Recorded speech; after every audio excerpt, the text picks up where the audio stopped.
Olá, pessoal, tudo bem?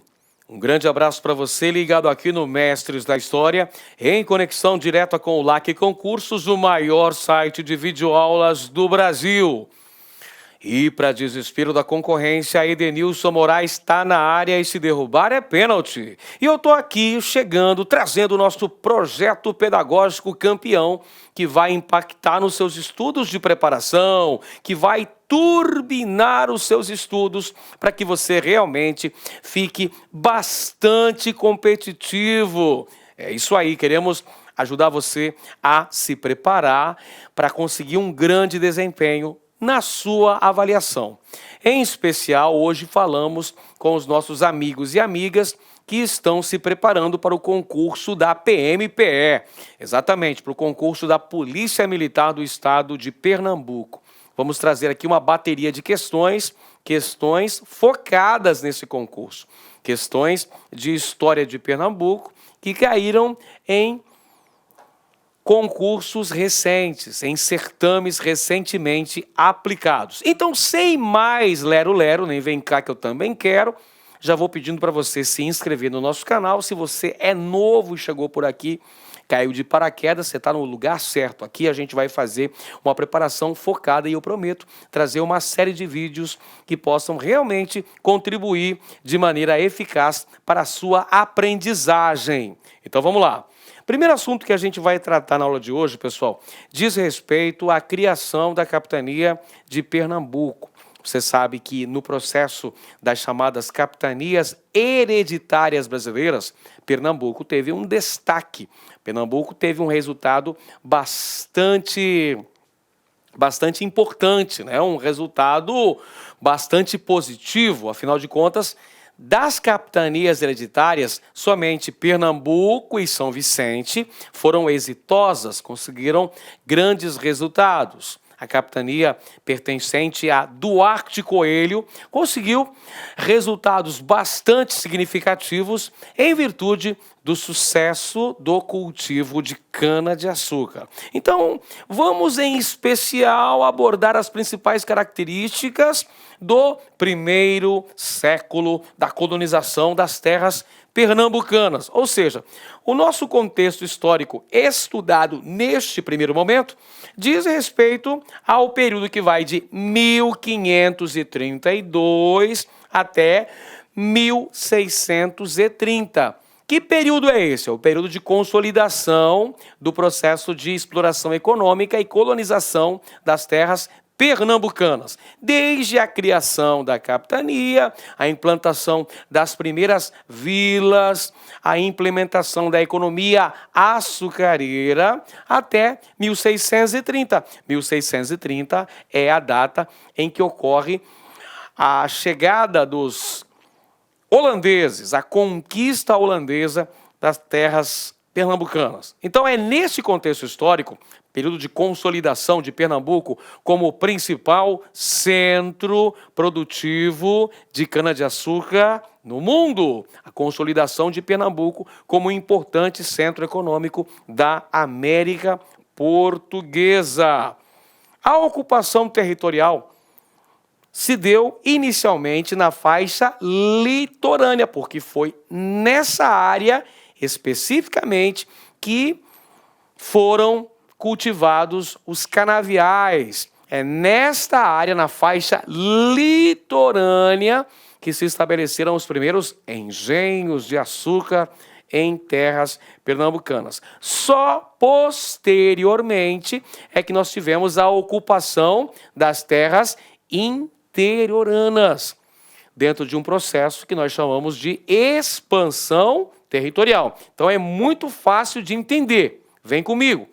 A colonização das terras pernambucanas teve início na faixa litorânea. Ali se estabeleceram os primeiros engenhos de açúcar, até para facilitar a exportação do produto que visava o mercado europeu. Pois bem, você já sabe muito bem disso. Eu sei que você está estudando focado e quer ter um resultado satisfatório na sua prova. À medida em que se deu a consolidação da economia açucareira, gradativamente vai ocorrendo também o processo de conquista gradual das terras do sertão pernambucano. Mas isso se deu com um preço bastante elevado. Por quê? Porque aconteceu também a resistência dos povos indígenas, que evidentemente não vão entregar de bandeira, não vão entregar de bandeja, evidentemente, não vão estender um tapete vermelho em relação aos colonizadores. Os povos indígenas vão lutar por seus direitos. Eles vão empreender uma resistência bastante tenaz diante dessa iminência perda de seus territórios.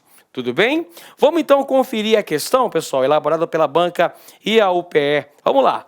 Questão que caiu em 2018. Então eu trago a resolução comentada para você. Tínhamos uma citação de Evaldo Cabral de Melo, Uma Nova Lusitânia, que estava contida na obra Viagem Incompleta, a Experiência Brasileira, de Carlos Guilherme Mota. Vamos ver o que diz este fragmento. Curiosamente, a modalidade inicial que o sentimento nativista assume nas crônicas do primeiro século de colonização, 1532-1630, não consiste, como ocorrerá adiante, na afirmação da originalidade da nova terra, mas, ao contrário, no orgulho pela lusitanidade que já caracterizaria a vida cotidiana nos principais núcleos de povoamento.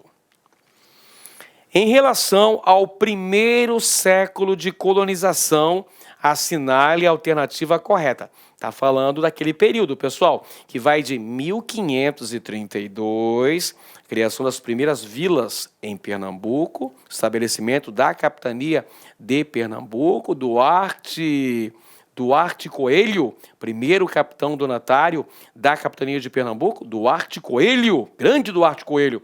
Então, o primeiro século de colonização vai, então, da fundação dos primeiros núcleos populacionais, 1532, período de consolidação da economia açucareira até as invasões holandesas, 1630. Legal? Vamos procurar, então, a alternativa correta. Então, vamos lá. Atentamente analisando cada uma das alternativas. Começando pela letra A. A expansão territorial da capitania de Pernambuco se deveu mais ao seu primeiro donatário, Duarte Coelho, que a seus filhos e cunhado, Jerônimo de Albuquerque. Estes se detiveram a consolidar a região habitada. Essa afirmação, minha gente, está incorreta. Incorreta por quê, professor? Primeiro, Duarte Coelho, não vou confundir com Duarte da Costa, porque Duarte da Costa foi o segundo governador geral do Brasil. Nós estamos falando de Duarte Coelho, o primeiro donatário da capitania de Pernambuco.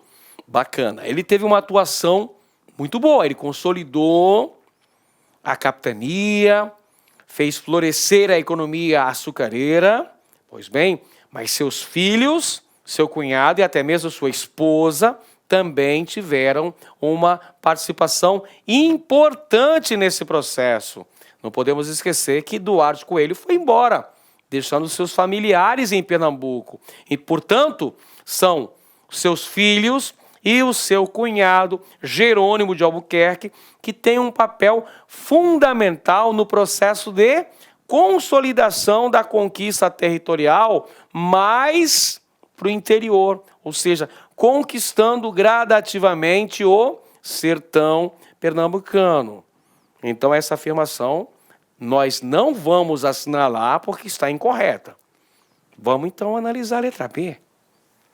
A conquista da porção interiorana da capitania de Pernambuco, principalmente a região designada por sertões, foi facilitada. Vamos até grifar essa palavrinha? Vem comigo.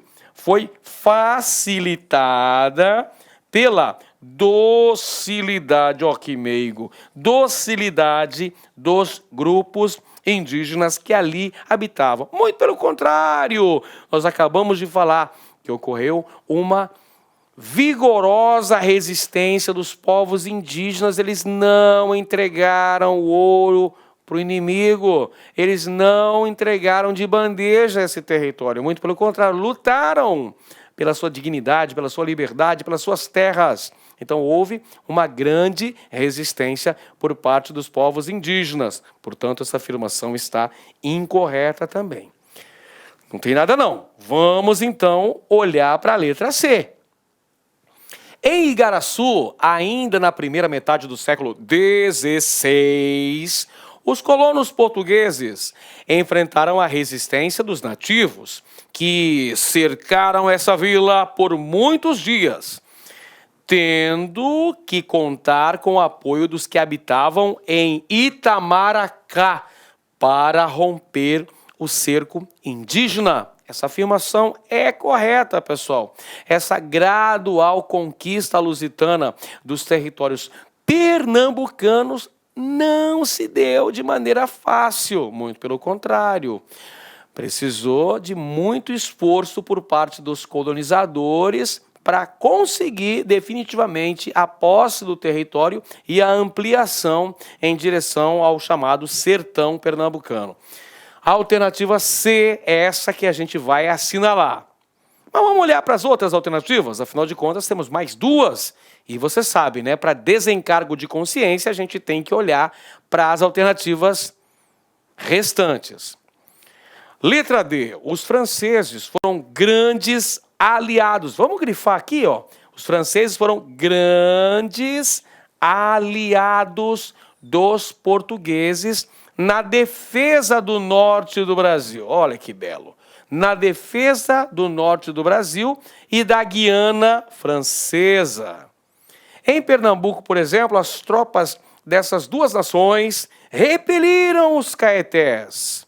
Gente, ocorreram ações por parte da coroa francesa em terras brasileiras. Tivemos a formação da França Antártica, no Rio de Janeiro, no século XVI, e também a França Equinocial, no Maranhão, no século XVII. Então, essa afirmação está completamente equivocada. E a letra E, como a sociedade era extremamente patriarcal, o comando da capitania de Pernambuco, quando da ausência de Duarte Coelho, ficava sob a responsabilidade de seu cunhado, uma vez que Dona Beatriz de Albuquerque, sua esposa, era considerada inapta à tarefa. Claro que essa afirmação é falsa, porque na ausência do Duarte Coelho, sua esposa chegou a comandar, inclusive com mãos de ferro, o governo da capitania de Pernambuco. Ela não era inapta coisíssima nenhuma, desempenhou muito bem a função. Como eu sempre digo, né? Pegou o touro à unha, pegou pelo chifre lá e segurou a onda. Então essa afirmação também está incorreta. Vamos para o próximo tema que a gente vai abordar na aula de hoje, o governo de Maurício de Nassau. Você se lembra muito bem, acompanhou nossas aulas, que houve a dominação holandesa em Pernambuco no período que vai de 1630 até 1654, quando eles foram expulsos das terras da América Portuguesa, após o movimento denominado Insurreição Pernambucana. Tudo bem, beleza, eu sei disso, professor. Precisa revisar esse assunto. Vamos tratar especificamente do apogeu da presença holandesa em Pernambuco. E quando a gente fala de apogeu da Holanda ou da Nova Holanda, a gente está falando do governo do João Maurício de Nassau, grande nobre alemão João Maurício de Nassau, que governou o Brasil holandês. Governou o Brasil holandês para a Companhia das Índias Ocidentais. Pois bem, Esse período áureo vai de 1637 até 1644. Maurício de Nassau foi um brilhante governador do Brasil holandês, também chamada de Nova Holanda. Ele foi o pacificador da região, ele conseguiu, inclusive, o apoio dos luso-brasileiros, fez uma política conciliatória, concedeu financiamentos para a atividade açucareira em Pernambuco, teve tolerância religiosa, evitou conflitos. Então, teve um grande governo, inclusive com uma série de obras urbanas e realizações culturais em Pernambuco. Mandou erigir a chamada Cidade Maurícia, incrementou Recife, dotou Recife de importantes obras estruturais. Vamos então conferir a questão. Vem comigo. Maurício de Nassau, além de ser o chefe militar que a Holanda precisava para governar as províncias brasileiras invadidas, produtoras do açúcar tão cobiçado pela Europa, era também um homem culto que quis cercar-se de cientistas e artistas talentosos para registrar o desconhecido que o aguardava. Adivinhando de antemão o grande interesse que esta documentação despertaria entre os nobres europeus quando de sua volta à Holanda. Um dos artistas trazidos por Nassau foi o autor da tela Vista da Cidade Maurícia, pintada em 1657. Está aqui a imagem. Vista da Cidade Maurícia, uma pintura datada do ano de 1657.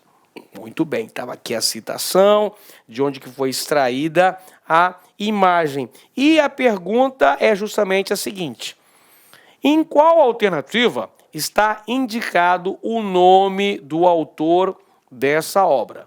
O texto já falou que o Nassau tentou se cercar de grandes intelectuais, cientistas, pintores, que ele trouxe para acompanhá-lo em sua estada em Pernambuco, governando a Nova Holanda. Bom, se você olhasse com atenção aqui na citação, você ia ver aqui, pinturas de Post sobre o Recife. Já tinha dica aqui, Por isso que eu sempre digo, é muito importante você ler a legenda. Cara, se aparecer uma imagem, aparecer um mapa, olha com atenção para a legenda. Olha o que está falando esta imagem.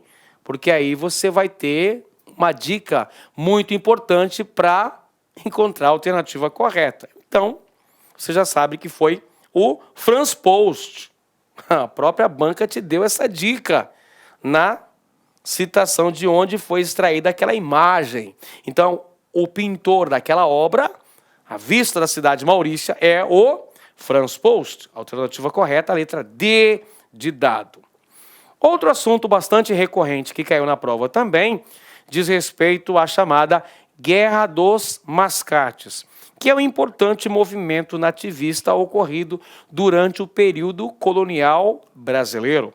Aconteceu, então, no início do século XVIII, essa oposição política entre a Vila de Olinda e a recém-emancipada Vila de Recife. Recife que estava até então subordinada a Olinda, mas que conseguiu uma carta de autonomia, podendo eleger a sua própria Câmara Municipal, algo que ia contra os interesses dos senhores de engenho de Olinda. Então é por isso que nós vamos ter esse antagonismo, essa luta política. De um lado, os senhores de engenho de Olinda e, de outro lado, os comerciantes portugueses do Recife. A Guerra dos Mascates ocorre num contexto da emancipação política de Recife. Recife é elevada à condição de vila. Portanto, a Guerra dos Mascates, que vai ter de um lado os senhores de engenho olindenses e de outro lado os comerciantes portugueses do Recife, é considerado um movimento nativista. É essencialmente um movimento de caráter nativista. Bom, isso tudo foi só para aguçar a mente. Isso é só para a gente lembrar do assunto que é tratado na questão. Então a gente tem que agora olhar com atenção para este fragmento que dá início à questão. O ponto alto sobre as tensões entre a açucarocracia de Olinda e a coroa se dá quando esta resolve, em 1709, criar uma nova municipalidade vizinha à olindense, a Câmara Municipal do Recife. Desde a segunda metade do século XVII, havia uma clara oposição entre os comerciantes reinóis do Recife e os senhores de engenho de Olinda, estes representantes da nobreza das terras. Muito bem, esta extração, este fragmento, melhor dizendo, não é? Este fragmento que foi extraído de uma citação ali, provavelmente de uma monografia ou de uma dissertação, eu acredito que seja uma dissertação de mestrado, defendida lá na Universidade Federal de Pernambuco, falava sobre a Guerra dos Mascates e a oposição entre a nobreza açucareira de Olinda contra os comerciantes reinóis, ou seja, os comerciantes portugueses do Recife, dentro do contexto da emancipação de Recife, a condição de vila, quando ela passou a ter a sua própria Câmara Municipal, quando pôde erigir o seu próprio pelourinho, símbolo do poder político. Beleza? Legal. Guerra dos Mascates. Agora vem o comando da questão. Presta atenção. Vamos lá? O texto acima faz referência à Guerra dos Mascates, conflito que colocou em lados opostos os senhores de engenho e os comerciantes reinóis, ou seja, portugueses. Em relação a esse episódio, é correto afirmar que, alternativa A, vamos lá, com muita atenção, a criação de uma nova municipalidade em atendimento às demandas dos comerciantes reinóis gerou grande insatisfação à açucarocracia olindense, que queria reservar a si não apenas honrarias e privilégios especiais, como também o controle político da capitania. Perfeito.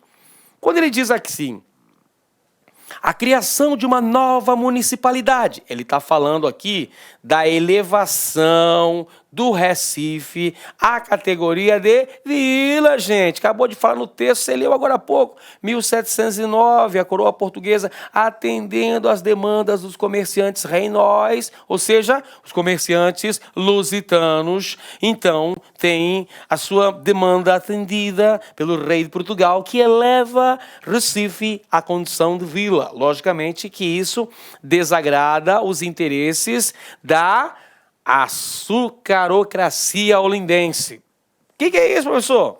Gente, isso aqui são senhores de engenho. Quando ele fala de açucarocracia, ele está falando, então, dos senhores de engenho de Olinda. Porque, até então, Recife estava subordinada à Câmara Municipal de Olinda. Mas agora, com essa nova lei, Recife emancipou-se. Então, isso contrariava os interesses da açucarocracia olindense, que vai espernear, que vai reivindicar o seu antigo status, os seus antigos privilégios, o seu prestígio político. Não vão querer ceder esse prestígio político para a recém-emancipada Recife. Isso vai gerar um movimento chamado de Guerra dos Mascates. Portanto, a alternativa A é a nossa alternativa correta. Pronto, a primeira alternativa a gente já encontrou a